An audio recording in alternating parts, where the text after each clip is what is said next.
Welcome, everyone, to the next of our AIM Learn Fast webinar series. This is our 14th webinar this year in our fifth season of doing these, since we started these right when the pandemic started. So we've been been knocking them out and just sharing just tons of great information. The best part of this is we've got a lot of people that come and join us, and help share the information that they work with, and that's what we're going to do today. We're going to talk about detailed corner analysis, and not just the corner analysis, of course, that's the main topic, but it's using new and better tools and math channels and processes. And we've got Ray Phillips from Precision Driving Analytics here joining us today. Thanks, Ray, for coming. I appreciate you spending the time with us. Yeah, thanks for having me. Absolutely. Ray is a busy guy, and Ray spends this is his career, this is his life, this is what he does, and it's pretty cool to be able to chat with him. He does some really neat work. I won't have Ray introduce himself a ton, but he's been here. This is the eighth time that he has been a focused co-host of ours. He's been many more times than that when we've had multiple guests on at one time. He's a data engineer, been doing this for a long time, was a driver before then, been around motorsports about as long as I have, Ray. I think we're both lifers at this point, right? And Oh yeah. he's the owner of Precision Driving Analytics, and that's the website. Go visit Ray's website to grab some information there and some different things that he does. His email contact information is right there, and we'll be sharing again a lot of great information today, plus some of the files that'll help you get a shortcut to doing what he's doing. So looking forward to that. Thanks, Ray, for coming. And anything else you'd like to add before we jump in? No, it's been a little while since I've been able to do one of these. Been traveling a lot, so I know my September is going to be super busy. So I'm glad you caught me when you did. And Ray is not only hanging out here in the United States or even North America, but you go to Europe a few times a year as well, right? Yeah. Well, once a year Once a usually. year, typically. There you go. Yeah. So Ray is getting all over the place. Puts in his air miles and gets his free peanuts and drinks while he's Yeah. up there, right? So uh, Almost a Delta Diamond. almost. I have not been for the last couple of years. So since the pandemic. Yeah. Before that, I was every year, but not lately.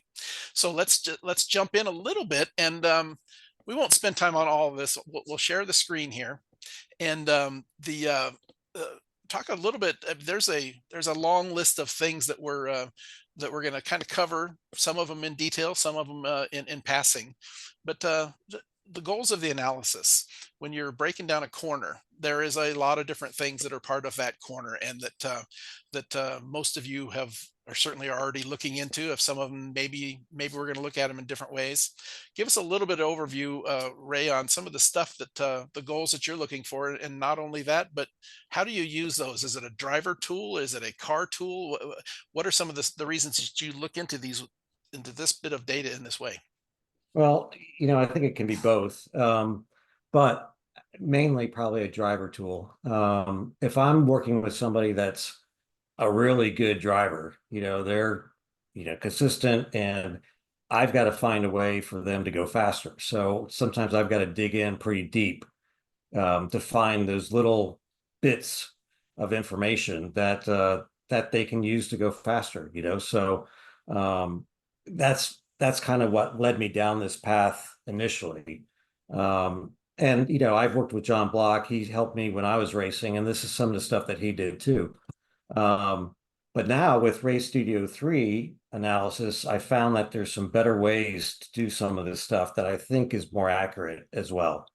Um, so yeah, I mean, if you start thinking about what a corner is, I mean, obviously there's the segment time, there's the speed that you reach before you hit the brake, there's the minimum corner speed, there's the average speed before throttle application. So that's kind of rolling the speed into the corner. There's the average speed coming out, after the end of braking, where you're accelerating out of the corner. There's the coasting distance. There's the max exit speed. There's the max braking G's. I like to look at like cumulative lateral G's and cumulative acceleration, because that basically just adds everything up, and it's just a relative number. I'm just comparing against different laps. And then like the corner radius, and one thing that I look at every once in a while is lifting. How many times is that driver, applying throttle and then lifting off the throttle? Because every time that driver does that, weight is being transferred. So why not count the number of times that he does that before he gets to full throttle? So these are actually not everything that we're going to end up being able to look at, but those are the main things that that I wanted to see. And the corner that we're looking at is going to be turn 11 at Sonoma, which is in red on that map to the right there. And you said something there that piqued my interest, and I just one time I'll jump in, maybe more as time goes on. But the you talked about Ray Studio 3 gives you some ways of you think that some of these new tools you're using inside of Ray Studio 3 are more accurate, and I think that is without a doubt true. But the other side of it is your job is you've got a driver, or you've got a team of drivers, and you've got driver coaches that are coming to you, and you probably are driver coaching yourself sometimes. It's the speed of which having this all set up ahead of time and being ready to go and be able to push one button and get to the right tabs, and the stuff that we're going to look at today has got to be a huge part of the goal as well. Oh, absolutely. The more prepared you can be, the better off you're going to be. Exactly. So let's jump to the next slide, and let's talk a little bit about, we just showed 10, 12, 14 things that are going to do, and but yet on this page we're looking at things that with just these three channels, what we normally see as a tracing: brakes on, throttle on, and of course speed. You have we visually see some things that we normally would have to analyze with our own mind and then try to use years of experience to get to, and yet you're going to break this down and create these channels of information to look into a channels report. Give us a little idea of what we're looking at here, and where the next step is. Yeah, well, obviously you got to start somewhere. So, the point where the brakes are applied, I'm going to call these anchors. So that's one thing I want to know. Next anchor is is the driver coming off the brake pedal? When's he applying the throttle? When's he getting to wide open throttle? So if I have those 4 points, now I can start getting to those things that we just had on the other page, our goals. So I'm going to basically I have two different types of math channels. They're not functions, but I'm going to call one switches and one points. Okay. So a switch is going to be either on, which is a 1, or it's going to be off, which is 0. But a point is going to use the lap edge counter function, and that's either going to be 0 before it activates, or it's going to be a positive number, from there on out. It's going to, increase every time that it finds an edge of what we're looking for. And then I can use a distance math channel when necessary, and you'll see how those come in. That lap edge counter is one of the ones that a lot of people don't know or don't use very often. So that'll be a fun one for people to learn about. The on off thing is something that we've talked a little bit about at other times, and certainly the distances, but you're going to use them in different ways. So that's it'll be fun to watch. You ready for the next slide? Yeah. Perfect. Here are some of the math channels, but don't worry about this. I'm not sure if Matt has shared it yet, but we're going to share this presentation as a PDF. You can grab it just so you have this to look back on if you wish. But all of the math channels that are using these functions are also going to be given to you to download if you needed to. So here's some of the math channels your function. Give us an idea of what we're looking at here and how that is varied from some of the stuff you've shared with us in previous webinars. Yeah, well, if you look down this list, there's one that's not there, and that's the if then else, which I did a webinar with AIM, the power of if, I think is what it was called. And then I've And been calling you the king of if ever since, but that's yeah, just amongst friends. But yeah, right. he's totally stayed away from it. I don't know if he didn't like the king of if statement or not. It doesn't bother me at all. I've been called a lot worse. Yeah, exactly. Um, but my emails with Emiliano, he pointed something out to me that I forget what we were talking about, but bottom line, he said, well, why don't you do it this way? It's simpler. And then oh, Roger needed something too. So you needed something. Yeah. But anyway, Roger was asking me for a type of math channel. So I used what Emiliano mentioned and didn't use if. And it really struck with Roger that, hey, this, I understand this a lot better than the if, function. And frankly, I can do it either way because I use different software packages all the time. Um, but I just figured, okay, well, one challenge for me is do this whole thing without using the if function, you know?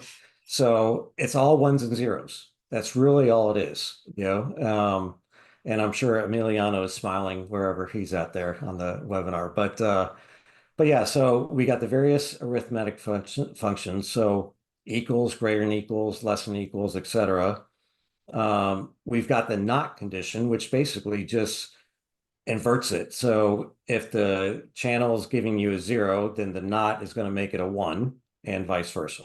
You know, if something is greater than something else, then that's going to be either a 1 if it's true and 0 if it's false. And we can go on down the line. Um, the lap integral function is basically just adding something up, like I was talking about with the adding up the samples, I guess, of G forces, lateral G's and accelerations. So that's one way we're going to use that. Derivative, that's to get to like throttle velocity. So if I take the derivative of throttle, then it's the speed at which that throttle pedal is being used. Okay, so positive value is going to be the driver applying the throttle, and negative value is going to be the driver lifting. Um, the edge counter, we talked about that a little bit. Truthfully, this is really the first time I really used that function. So we're actually going to be using the lap edge counter. There's a difference between the two. The lap edge counter, all the ones that start with lap, they reset at the beginning of the lap. All the other ones without that lap in the beginning basically add up through the entire session. But the edge counter, basically you're telling it, okay, I've got something I want you to find. And on that condition channel, what I want you to find, look at whether or not it's rising or falling or both, and give me a 1 if that's true. Okay, so I'm not using both. It's either going to be rising or falling for what I'm doing here. The condition valid for at least function, it's this one I have to think about how I describe it, but basically something needs to be valid for X number of samples out of Y samples. Okay. So it's effectively a way, in my mind anyway, of changing the sampling rate. And I probably shouldn't talk about it much more here. It's going to make a lot more sense when I get to it. And then the low pass, that's a function meant to trim or limit the value of an input channel. So in other words, if it's going to be for a corner radius, if my limit that I want is 1,000 and I want anything below that, then I'm going to use that low pass function to get there. Anything above 1,000 is just not going to show up. It's going to be 0. So there you have it. Now we can move on and see how we actually do this. We will talk about more about those Yeah. in some detail as we go. So the this is a 3-slide presentation, right? So the Yeah. rest of this is I'm going to unshare mine, and then we're going to Ray's going to share his, and get ready to show us the rest of this in live data. We'll come back to the presentation a little bit later. So Ray's going to share his screen right now, and we will there it comes. And there you go, All Ray. right. It is showing for all of us. So go ahead and start the process again. Kind of talk us through the gain of what we're doing this for, and how, and the real bottom line of the reason, and then talk about the technical understanding of what you've done. Yeah. So obviously we have the Sonoma track map showing here. And the only corner we're going to be focused on is turn 11 over here on the right, and that's highlighted here in black. So first thing I had to do is find, a specific point when that segment starts. And I'm going to preface this by there may be better ways, there may be other ways to do this. This is what I did. And like I said, there could be much better ways to do it, but this is how my mind thought. So this is how I went down this path. So I wanted to find that specific point of when the segment started. And Okay, so I'll use a distance channel. All right, so I've got distance, which is here at the bottom. And just so you know what this math channel looks like, I'll pull it up for you. As that's coming up, the reason the one of the things I like to chat a little bit about is picking of that corner. You know, we're talking about corner analysis today, and part of that is braking, part of that acceleration out, and then having a corner that you can actually look at and break down. That turn at this track is the best track where you've got a good straight line braking into it, and it's basically a 180-degree corner, no fall offs, no banking, all of these things kind of make it a perfect one.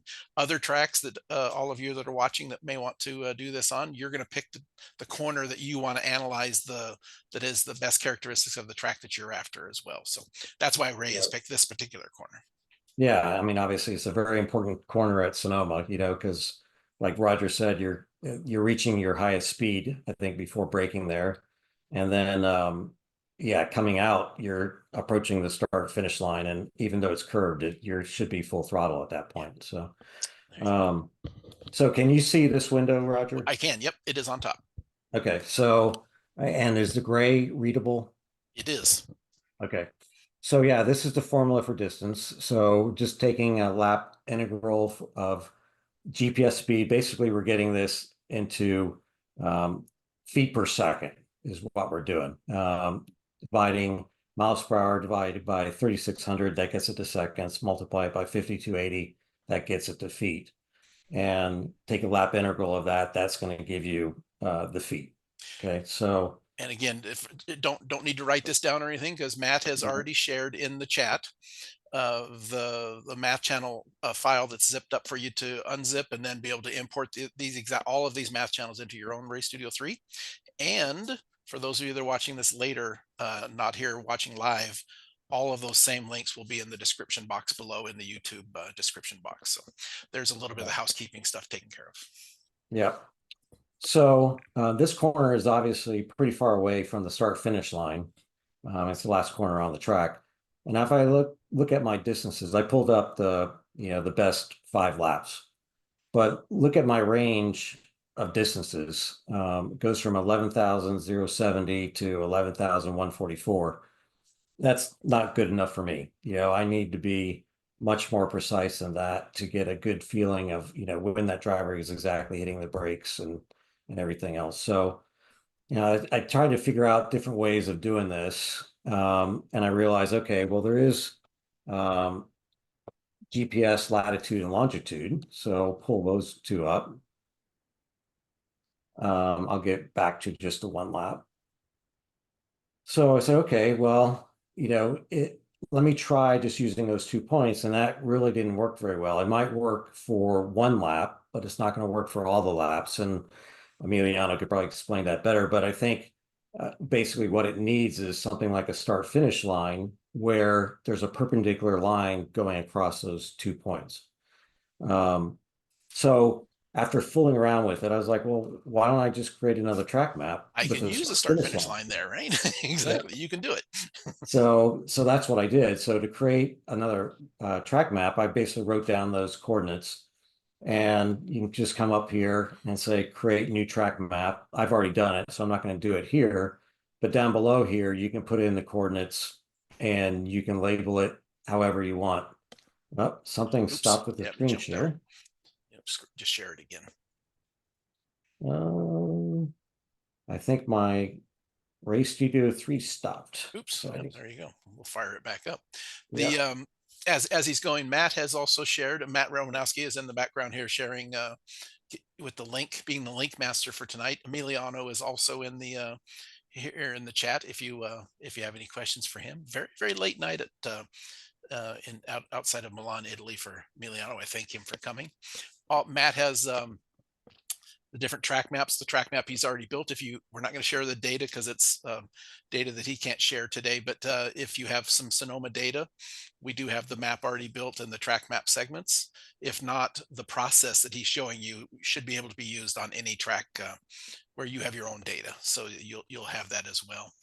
We are Yeah. also sharing the math channels and the user profile. If you want your screen to look like what Ray will show us here in a moment, as soon as he gets it booted back up, you will have the ability to download those user profiles, that user profile, and have your screen look exactly like that as well. All right, Roger. Well, I got the RS3 up, but that's not showing in my share. You just share that whole. Can you share that whole monitor? Let's see. Let's see. If you Share should have the. layout. Do you have? You don't have the. Oh, it's just not showing. I see what you're saying.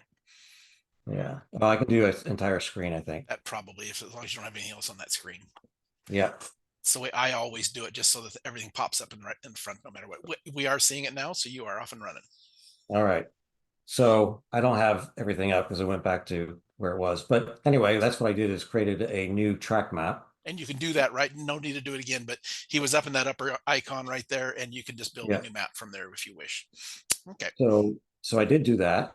And this is a track map I used. Yes. He's going to apply that now to his data. It's just as that easy if you have multiple tracks that you want, or track maps or segment maps, just as easy from that one icon to go switch them around real quickly. So the one thing I did realize when I did this, if we were looking at the distance, I just need to recompute the math, Yep. So I just went to a channel and chose that. You can go to math channels and do the same thing there. All right, so now that we have this created, if I look at the distance, I'm going to try to do it so that we catch the beginning. Oh, it's probably going to zoom back in after I do this too. My little So shortcut for that is just to double click on the turn 11 red bar across the top, and it will fill your window. Double click right there. Then you don't have to worry about it. You should double click and it should just open up to that area. There it goes. There we go. All right. So now if I look at my distance down here at the bottom, now I'm much closer. They're all, about 85 feet, And the reason that is, Ray, I mean, you already shared a little bit, but while you're getting a better understanding of it, the reason it's so close now is the number one, the track distance is right there, and there is no corners, ups, downs, anything in between the start finish line and here. So it's that's why the distance was off, as the driver was taking slightly different lines and different things the rest of the track. So now you're very, very close. The driver almost can't be off. Even I could be fairly accurate with my distance driven from the line to that spot, right? So. Right. So well, even here you can see the different lines that the driver and drove. he's using different lines on top, but it's straight line into that line. So right. So I'm going to go back to the best lap and go to this tab, which is the anchors. Okay, so here's where we want to figure out, okay, the switches and the points that I talked about. So we said that we wanted the brake on, the brake off, throttle on, and wide open throttle. So let's look at the switch for brake on. So that's this. And switch for throttle on is going to be down here in pink. And switch for wide open throttle is going to be here in blue. So let's look at those math channels. And again, these are all shared for everybody that you'll be able to look at yourself once you download the file. So switch brake on is this one, and it's pretty simple. If ECU brake pressure is greater than or equal to 20, give me a 1. So again, I'm not writing an if statement. I'm just using that arithmetic function. So this is either 1 or 0. So if it's less than 20, it's 0. If it's 20 or greater, then it's 1. So simple enough. Very easy to write and intuitive, much more intuitive to me. I was the driver of a little bit of this, and with the ifs and commas and brackets and all the different things. I hope everybody is getting a good handle on this. That the math channels are a little bit easier using this functionality. Yeah. So throttle on, still pretty simple. If it's greater than or equal to 10, give me a 1. But don't give it to me until after the driver's past the 350-foot mark. So in other words, that's where the driver's kind of braking. So I don't want to capture when the driver is accelerating to the braking point. I only want to capture after that. And there's probably multiple ways of doing this. I just did it with the distance. And then the switch for wide open throttle, it's kind of very similar. So if the throttle is greater than or equal to 90% and the distance is greater than or equal to 770, then give me, the flag basically. And notice how I wrote this one differently. I think they can almost be written the same, but there's just multiple ways of skinning the cat, so to speak.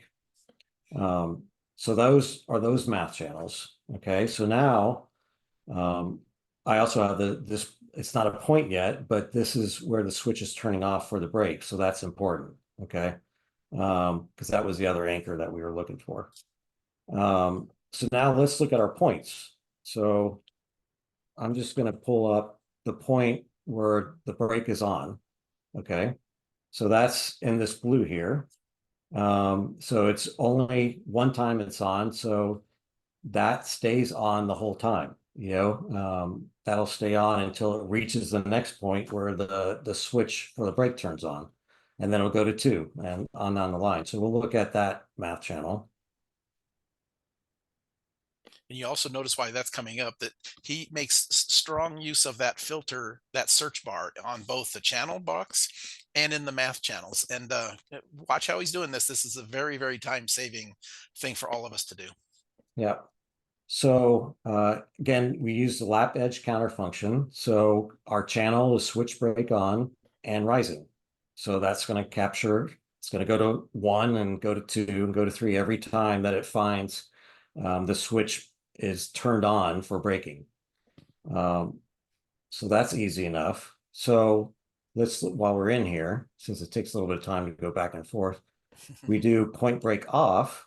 It's basically the same thing, except now I'm saying capture it when it's falling. So now we're on the backside of the switch. It's when the switch is turning off.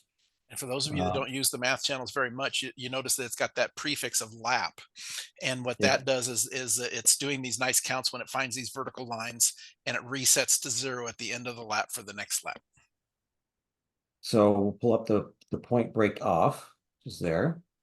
So there we have it. And this works great for this lap.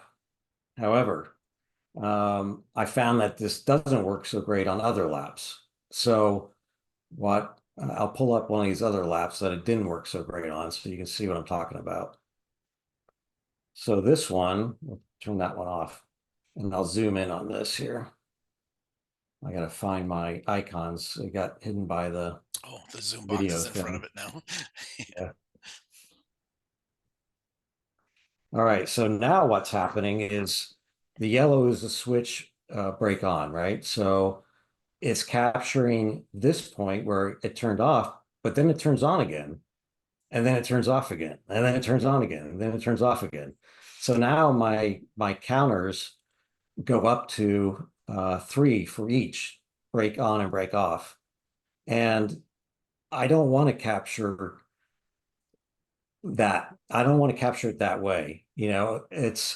And that's happening because the driver physically is adding brake pressure again, right? So Right. it's doing exactly what you told it to do. It's just Oh, yeah, where you're having to absolutely. work around a problem that you found in the data. Yeah, but I really only want to capture it when the driver is fully off the brake pedal or close to it, right? I want to capture this one. But the way the edge counter works, it's going to activate first time it finds it. Okay, so how do I get around that? Well, let's turn these off.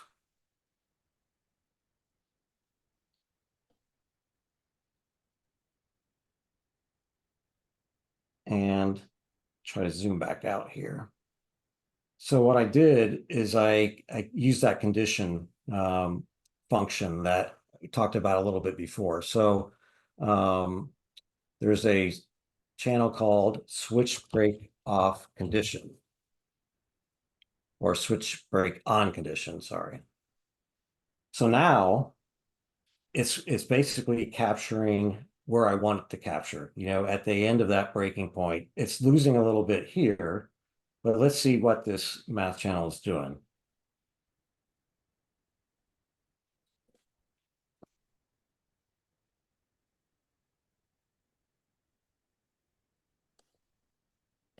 All right, so let's go to the switch actually. This one. All right, so the condition is valid for at least 14 samples out of 20. And I'm using the true statement, so it means it has to be happening. The switch break on needs to be happening. And the reason why I chose 14 out of 20 is one, the sampling rate is 20 hertz for this particular channel. And you can see that when you go to the gear icon for the channel. And then I just kind of started playing around with it. Okay, how low do I need to go? If you do 20 out of 20, it's not going to change. So, how low do I need to go to get it to work the way I want it to? And it just turned out it was 14 out of 20, so there may be a more scientific way of doing that, but that's just how I did it. A very, very powerful filter in the way that it's getting these conditions. Very cool. Yeah, so now if I pull up the best 5 laps and zoom in. So now that you can kind of see the switch is working the way we want, but let's look at the point. That's the one that really counts. So point break off condition is really what I'm looking at. And I'm going to turn the switch off. If I can find it. Got a lot of laps on. So now, if we look at all these, they're all ones, okay? And they're all ones all the way through the segment. So I'm good now. That's what I was after. So now, if we look at that math channel for the point break off condition, it's very similar to what we were doing before. It's just using the switch break on condition as the channel. So lap edge counter, switch break on condition, falling. So really not much difference there in the math channel, just using a different switch. Very, very powerful tool. Very cool thing. The way that you've found ways to get to what we need to. As you can see in the data right there, the driver has a habit of getting on the brakes, releasing the brakes, and getting back after it, which is adding a little bit of complexity to you trying to get to the brake off functionality. Right. So now let's look at the throttle on. So we pulled those up before. I think my scale is off on the wide open throttle. That's for the switch. So we can just change that. 0 to 1. All right, so now we have this throttle on switch, and we've got the same thing happening because the driver is on or off the throttle there at the beginning. That's basically going up here. The switch is on, and then it turns off, and then it turns back on again. And what I'm looking at is this one here. It's kind of hard to see with this line there. So the thing is that something I need to worry about? Do I need to do that condition again? Well, no, I don't, because here I want to capture the first time that the driver starts to go to throttle. So I'm okay with the edge counter starting with that first one and incrementing after that. So let's look at the point throttle on. So you can see that going up. So I'm going to take the switch off just so you can see it a little better. So this is every time the throttle, the driver went to some throttle above that 10%. Goes positive in value. Yeah. So how I can handle that in my math channels later is I can simply say whenever that counter is greater than 0, because again, I'll still be just capturing the first part, so that's really all I'm after. So there's one other switch that I wanted to calculate, and that was the switch brake off to point wide open throttle. So when the driver comes off the brake pedal, how long does it take to get to um, wide open throttle? Try to zoom out here. Again, off the brake for the last time, Right. and then on full throttle for the last time, right? Yeah. So now you can see this is lining up with the point where the brake is off, and this is lining up with the point that the driver gets to wide open throttle. Okay, so if we look at that math channel,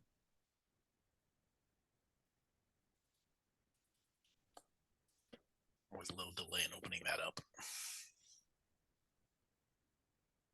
let's see, switch brake off to point wide open throttle. So again, a fairly simple math channel. So point brake off condition, which is when he's off the brake, that's going to be a 1. And then plus the point wide open throttle position. So when he's at wide open throttle, that's going to be a 1. But if I want that expression to equal 1, then one of those two has to be 0. And that's going to be the point wide open throttle, because that's not going to go to 1 until he gets there. So just constraining it that way is so simple, that truthfully, I never really thought of it before I went through all this. Um, so yeah, I mean, it's, if you think about how just the ones and zeros, it can really end up being a pretty simple way of writing your math channels. There's always a great time that folks like you, or when I've prepared for webinars like this, there's you're here to share your information and teach people and add value. But the funny part is we learn so much when we're doing these, don't we? Yeah, I did learn a lot doing this one. Exactly. It's a win-win for everybody. It's a great thing. Oh yeah, for sure. All right, so that's really the hard part. Okay, so now we got all our anchors figured out. So now, yeah, I know we're running out of time already, but I'm gonna just try to get through some of these things here. So speeds. Now I want to know, all right, what's my speed going up to the braking point? And then what's my speed rolling into the corner, which is down here? And then what's my average speed coming out of the corner? So again, I can use all these math channels I already created for the points and switches. And I'm going to go to speeds. So the speed until point break on. So if the point break on condition is 1, and I multiply that by GPS speed, then that's not going to give me what I want. I want it when before the point break on happens. So that's why I'm using this not function. Okay, so it's going to be 0 up until the driver hits the brakes. So I'm going to turn that 0 into 1 and then multiply it by the GPS speed. And that's going to give me my speed up until that point. As soon as he hits the brakes, that goes to 0 and that's done. The power of multiplying anything times 0 is something that you and I worked on a couple weeks ago when I had my questions, and that whole thing of the ones and zeros that opened up this entire discussion of since you're multiplying by 0, it's 0, right? And it makes it Yeah, very easy to understand where you're at. right. So now the speed until the point that the throttle is on is point brake on condition. Again, that's got to be 1 when he's on the brakes. And then not point throttle on, same reasoning we just used before. So multiplying it by that. So before he gets to the throttle, it's going to be 0. So I'm going to change that 0 into a 1 by using the not function. 1 times 1 times the GPS speed is really what it ends up being. So that's going to capture that speed where he's on the brakes and he hasn't gotten to the throttle yet. Okay. And then coming out of the corner, the speed after the point that the throttle's on. Okay. So if the point of throttle on is greater than 0, because now it's not going to be equal to a 1 if I just use that channel because of the increments that the edge counter does. So, but I don't care. I've captured that first part. So if it's greater than 0 and it's going to give me a 1, multiply it by the speed. So what do those look like on the graphs?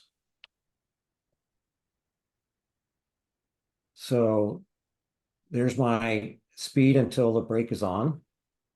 That's my speed while the brake is on before it goes to throttle. And that's my speed after. So now those fit right on top of the normal speed trace, and we're good to go. So now we See can by the use color those. change where the change is happening. Right. So now I can calculate averages on all three of those, or max or min or whatever I want to do. So that isolates them though. So next thing to look at is coasting.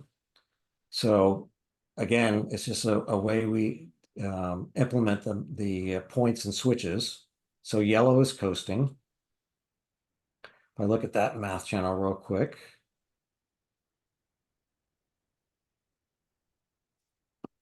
So let me see, coasting should be right there, but I don't see it. Oh, it's probably switch coasting.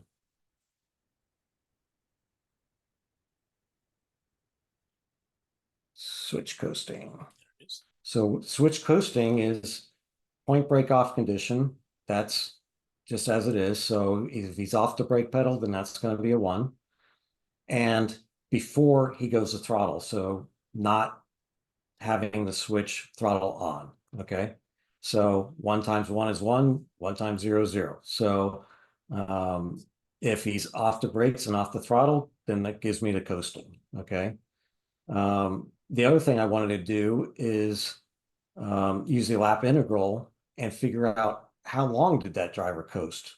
So basically it's that same distance channel we were looking at before, just built into the lap integral. So if I look at this, it's only counting when he's coasting. So like here where he goes back to throttle, it's not counting that because it goes flat, and then he coasts again, and that increases.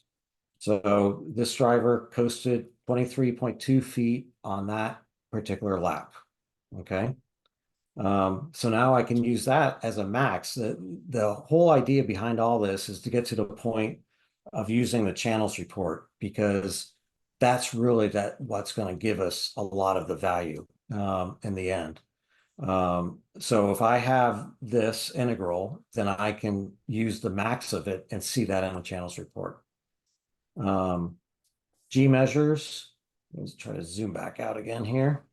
You double click on that red. So yeah.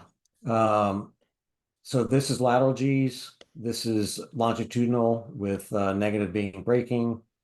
And again, I talked about using the lap integral, adding all these up, and that's what this green line is. So on this particular lap, it's 6.79 G's all added up, so lateral G's mean speed. The more lateral G's you have, the faster you're going to go. So that's an important metric.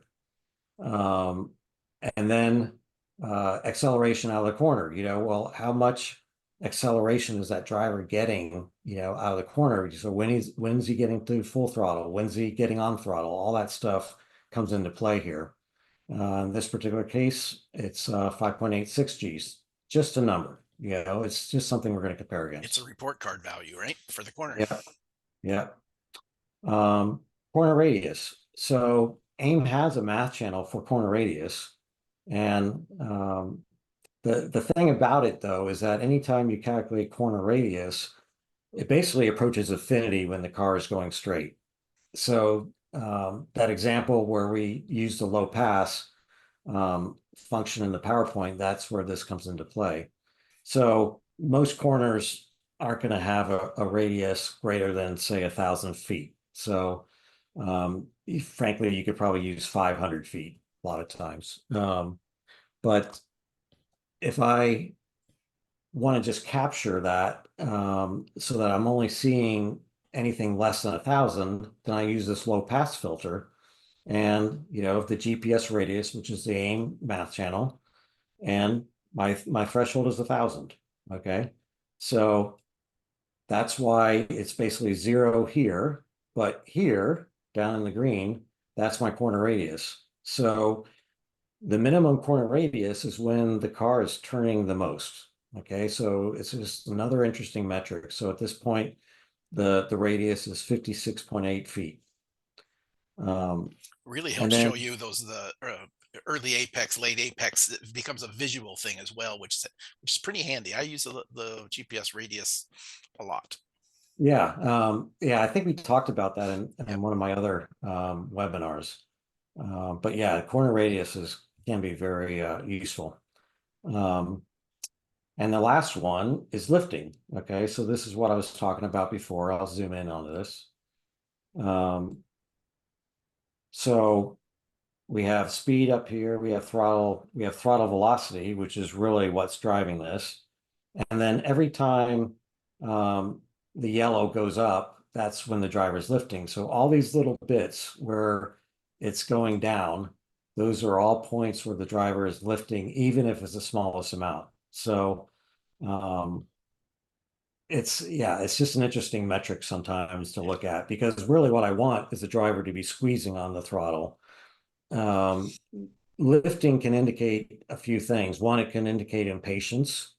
Two, it could indicate that the car has too much understeer. So that could be a handling issue that we need to address. But nevertheless, in this case, I just want to get a count of how many times that happens. I'm going to change my scale here for the count so that you can see it.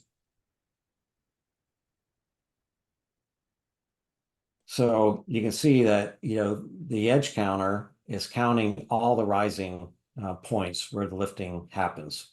And at the end, he's lifted 12 times in this short period. Okay. Again, just another metric. And frankly, I could probably go further with metrics. Without a doubt. And the interesting why you're getting ready to kind of land the airplane and show the real Yeah. power of what you've put all this together for. Everybody, just keep in mind that we talked about the math channels and we talked about individual areas where he explained them.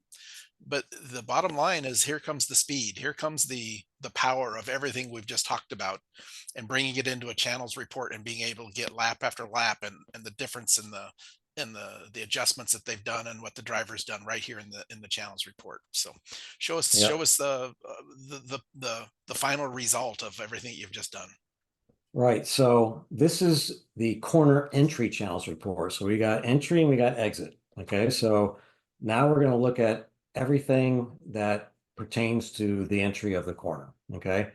If you haven't done this, this channels report, frankly, usually I just use it like this, which is the entire lap. Well, here, the true value of it is that we can show that particular segment. Okay. So this is a split 10 11, turn 11.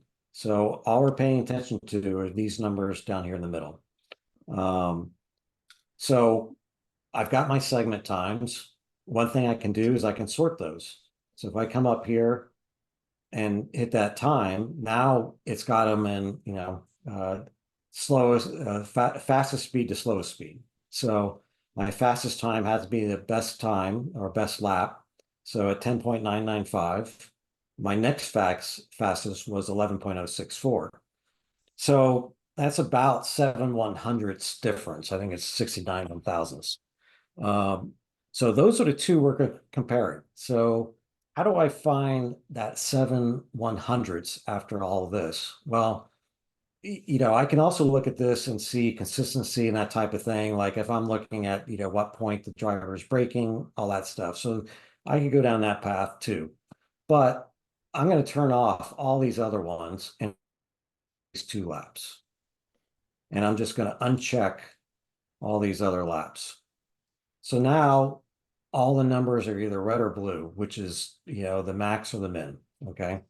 So I can see, okay, on that next fastest lap, he drove a longer distance, 20 feet or whatever that is, 1,085 versus 1,072. So he drove a longer distance. So right off the bat, that tells me he drove a different line. Okay. He reached 125 miles an hour, so he's a mile an hour faster. Um, his rolling speed was quite a bit faster, 86.6 versus 78.5, but his min speed was 4 miles an hour slower, 32.3 versus 36.4. So I've already got kind of an idea of what's happening here, but as we continue, I can see that he braked later, 171.8 feet from the start of the segment versus 152.1. His braking Gs were higher, 1.47 versus 1.34. A 3.7 seconds from the start of segment versus 3.6. So I'll just show you this one, how we got to that point. If you come up to add a channel, you can choose whatever your channel is. In this case, it was switch brake on. So if I chose switch brake on and then did the integral, if the value is 1, it's going to give you the number of seconds. So since the switch is either 1 or 0, it's going to give me the number of seconds that switch was on. Was that So the number 1 state? Yep. right, it's at the number 1 state. Yep. So that's how I got the number of seconds, is by using that integral function. And then GPS radius. So down here, the min radius was 56.6 versus 57.6. This one isn't really corner entry, but it's my cumulative lateral Gs. So 6.26 versus 5.95. So it's interesting that the faster segment had the G G-forces. So again, speed and G-forces go together. Okay, so just kind of keeping all that in mind, let's look at the corner exit. So again, I'll hit the time to get them sorted the way I want. All right, so now if you hover above, you can see this. So this is the max speed after the throttle is on. Okay, so this is accelerating out of the corner, and when the segment ended and the slower segment time, he was actually faster, 83.3 versus 81.2. However, he was about the same amount faster if you looked at it on an average basis the other way around. So on the faster segment, it was 2 miles an hour difference, 50.1 versus 48.1. And then now my point break off condition, 6.395 seconds, again using the integral, versus 6.285. So he was off the brake. Let's see, I got to think about that one. Oh, that's the point where he gets off the brake pedal. So he was off the brake pedal earlier on the slower lap. And then distance coasting. So this one stood out to me, 23.2 versus 30.9. So remember, he had a much lower min speed on that slower lap, and now he coasted more. So I think those two kind of go together. He coasted for 0.39 seconds on the faster segment time and 0.65 seconds on the slower. Interestingly enough, he got to wide open throttle at about the same time, 2.805 seconds. So accelerating out of the corner, he had more acceleration coming out on the slower lap than he did on the faster lap. So that's kind of interesting. And the lifting, he had 12 lifts versus 7. Okay, so let's think about some of this stuff. The things that really stood out to me was that he braked almost 20 feet later, but he traveled almost 14 feet more. He had higher longitudinal Gs under braking. He rolled more speed into the corner. This is all on that second lap that was slower. The min speed was 4 miles an hour slower. He had to drive a slightly wider radius because the radius wasn't as small, and he coasted about 8 feet longer. So to me, what this tells me is that he probably tried to brake too late, but he got a good exit out of the corner. So let's see if that lines up with what the data shows. So here we've got the what is this thing called? This track split report. And it's kind of like the channels report, but it adds this other map.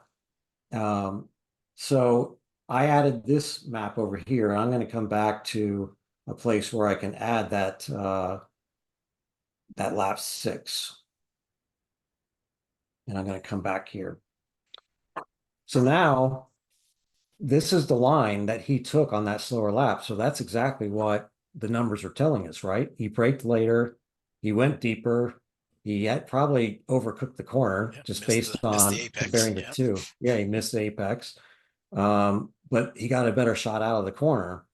And here's the line for the faster segment. Okay. So, like I said, the coasting really stood out to me. So, I'm going to come back and zoom out a little bit here. And I may need to do it this way. Come back to my track split report. Now I've got the whole thing. So, I'm going to change the color on this to coasting. Let's choose color channel, and it's a switch, but I can just type coasting. Switch coasting. So in red down here, that's the coasting. So we know that this was the slower segment, and we know this was the faster segment. So you can see how much more he coasted on that slower segment. So let's play this. This is the cool thing with the animation, And the right? location that he did it, it was farther down the track, right? Because he was That's on the right. brakes Yeah. he was still panicking, trying to keep it out of the tires. Yeah, absolutely. Yep. So if I hit play, watch where the time separates. So he's faster. The green is the slower sector, but there they catch each other. And now he's faster coming out with the faster segment time. So where he made up that distance was in that coasting area. Again, if I play it again and I pause it right about there, now they're equal. Yep. So he's still coasting at this point on that slightly slower segment time, whereas he's on throttle at this point. So that's your 7/100s. If he had taken the same line before, he probably would have been faster. But truthfully, there's probably a faster line somewhere in between the two, you know. But there you go. So that's it by the numbers, I guess. Interesting. Again, Ray has set up a lot of stuff, done a lot of homework, done a lot of background information to get ready. But when he's sitting there with the driver and he's trying to figure this out, he's got his 5 minutes to look at the data before the driver gets back. He has found the problem, found an issue he wants to explain, sits down with the driver. He's got tools that if the driver likes to look at numbers, he can do that. He can look at squiggly lines if he wants to do that, or he can play it through in near real time and watch how the two dots change. And for almost every driver, one of those is going to key in and give them the information they need. And Ray's years of valuable experience of understanding this stuff is transferred to the person that needs it fairly quickly, all because he spent some time and found some different ways of showing it, finding it fast, and then being able to show it and explain it quickly. I'm always amazed, and it's always fun to do things like this because it shows everybody a way that they can use the data in different ways. So I appreciate that.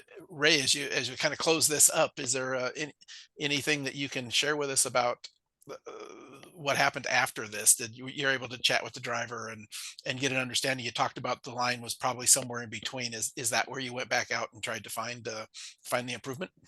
I'll be honest with you. I wasn't working at a driver at the time of this. I just found this data and worked this up. So, But you found an issue that you're ready for next time, though, and more yeah, so a process that now you right. have a way to help your data analysis happen quicker.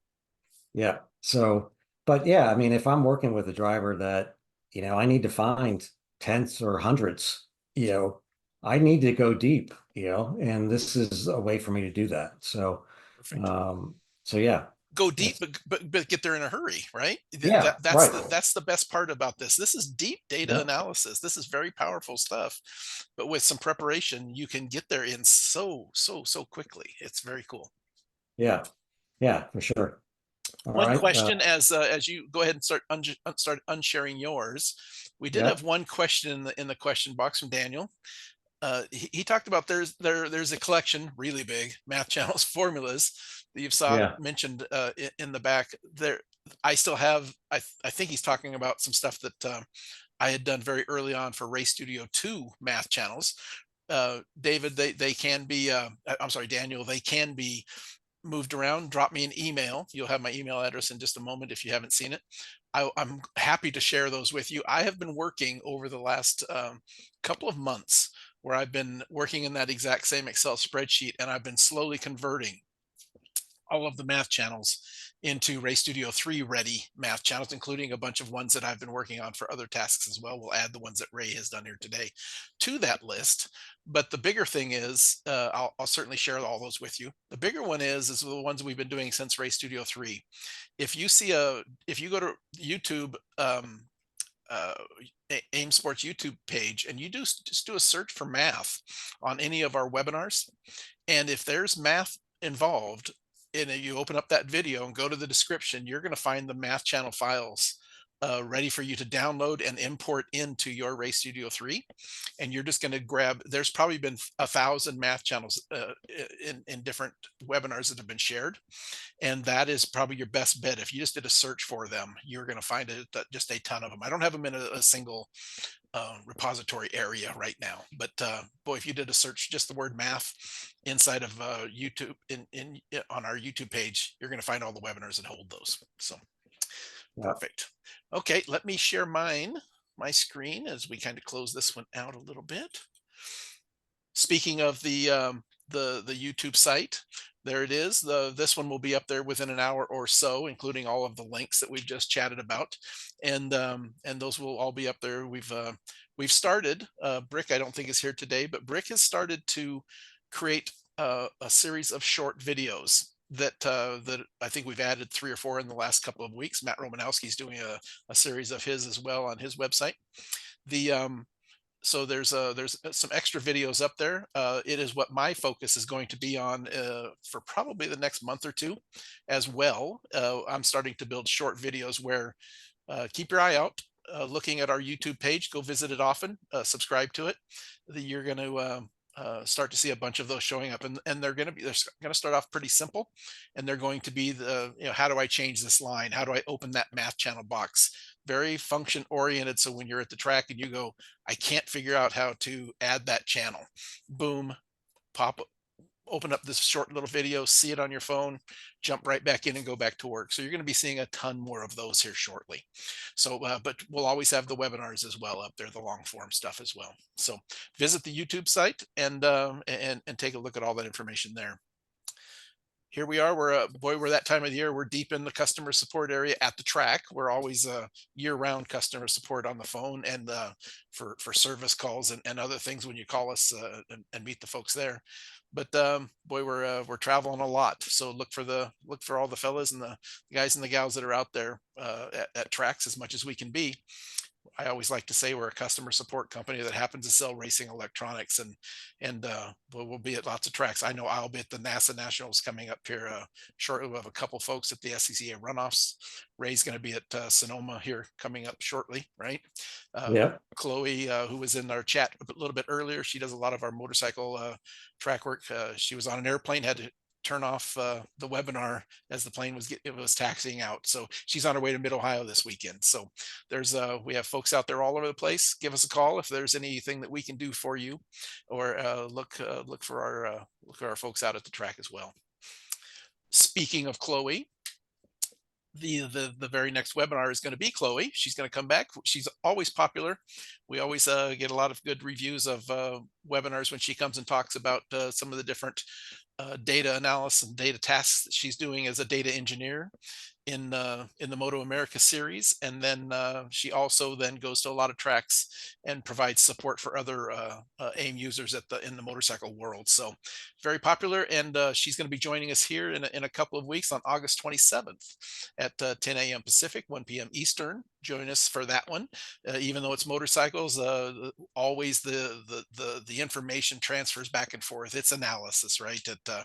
There are some in the creases there where you do something specific on a motorcycle, but generally it's the same exact stuff that we're doing on cars or off-road trucks or motorcycles or go-karts, right? So join us in a couple of weeks for Chloe. That'll be great fun. the contact information, we always like to share as much of this as we can. There's Ray's information. There's his website again. We mentioned it early. There's his email address and his phone. This is what Ray does, and he does a fine job out there. Contact Ray if you have any questions about this.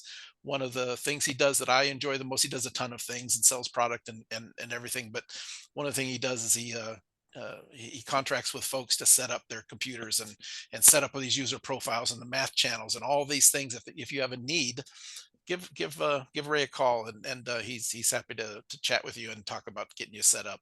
There's my information, and for myself and AIM Sports to contact us if you need anything like those math channels. If you wish, Daniel, just give me a buzz. So Ray, I appreciate it again. Thank you very much. I know you spend a lot of time doing these. Again, you've done a bunch of them. Thanks for everything you do. Is there anything else you kind of like to add as we're kind of closing this one up? No, personally, this was a little challenging and I liked it, it's fun trying to come up with different ways of doing things. And like I said, is how I did it is not necessarily the only way to do it. So that's the cool part about all this, like Race 223 and other types of software like this, is there's usually more ways to do the same thing. And it's really just how your mind works as to what works best for you. Absolutely. So I appreciate it. I appreciate all of you joining us live. All of you that are watching this later on YouTube. Thanks for watching. Make sure you subscribe there. Lots more stuff coming soon from on the YouTube side as well. So thanks everybody. Thanks Emiliano in the background. Emiliano, you can go to bed now in Italy. The Matt Romanowski, thanks for being the link master tonight. I appreciate it. And thanks everybody for coming. And we will see you in a couple of weeks. Talk to you guys soon. Bye bye. Hi, everyone.